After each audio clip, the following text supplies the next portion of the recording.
کا اظہار فرمایا تھا۔ اس کے بعد امام بہقی رحمہ اللہ فرماتے ہیں کہ ہماری اس بات کی وضاحت حضرت ابن عباس رضی اللہ عنہما کا اپنا یہ قول کر دیتا ہے، صوم التاسع والعاشرہ وخالف الیہود، کہ تم 9 اور 10 محرم کا روزہ رکھو اور یہود کے مخالفت کرو۔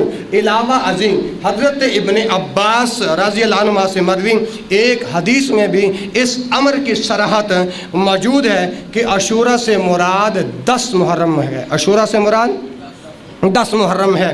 اللہ کے رسول صلی اللہ علیہ وسلم نے عاشورے کا روزہ یعنی محرم کی 10 تاریخ کو روزہ رکھتے تھے اور اپنے صحابہ کو رکھنے کی ترغیب بھی دیتے تھے۔ امارا رسول اللہ صلی اللہ علیہ وآلہ وسلم، اب یہ حدیث کے الفاظ بتا رہے، امارا حکم دیا، امارا حکم دیا، کس نے حکم دیا؟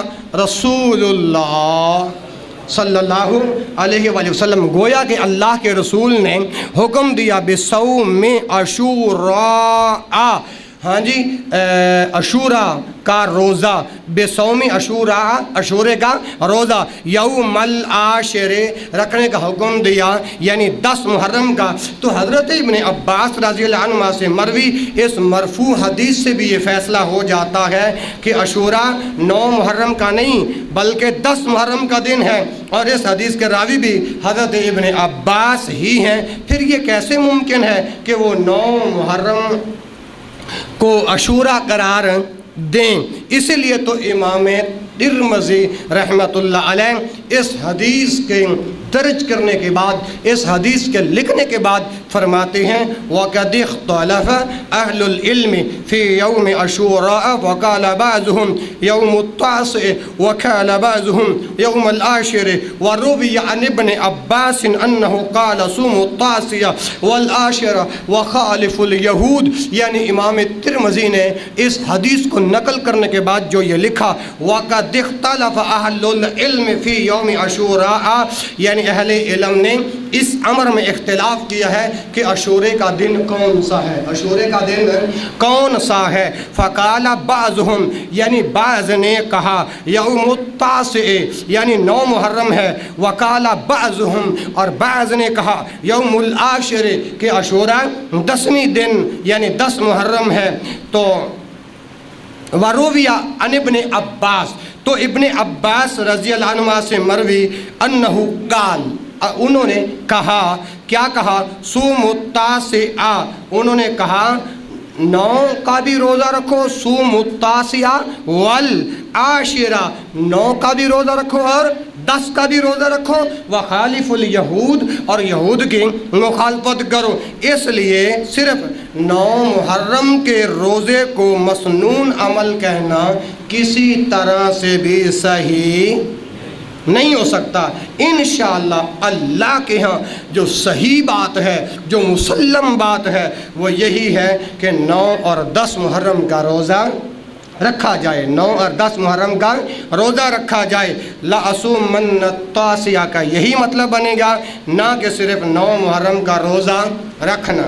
اب یہ جو زیر بحث جو مسئلہ چل رہا ہے، جو زیر بحث جو گفتگو چل رہی ہے، جو محرم کے 2 روزوں میں سے ایک روزہ ہڑپ کرنے کی کوشش کرتے ہیں، ان کو علل اعلان یہ کتاب و سنت کا پیغام جو میں نے آپ کے سامنے ابھی عرض کیا ہے، ان کے لیے آخری نقطہ یہ ہے کہ حافظ ابن حجر رحمہ اللہ نے بھی خاصی تفصیل سے اس نقطے پر بحث کی ہے کہ لَأَصُومَنَّ التَّاسِعَ، یہ ہے الفاظ یاد کر لیں، لَأَصُومَنَّ التَّاسِعَ، کہ اسی مفہوم کو راجح قرار دیا ہے کہ 9 اور 10 محرم کا روزہ رکھا جائے، نہ کہ صرف 10 محرم کا۔ 9 کا روزہ اگر نہ رکھا جا سکے تو 10 کے ساتھ 11 محرم کا روزہ ملا لیا جائے، کیونکہ فتح مکہ کے بعد، فتح مکہ، اچھا مکہ کب فتح ہوا تھا؟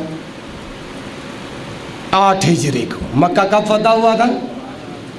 8 ہجری کو۔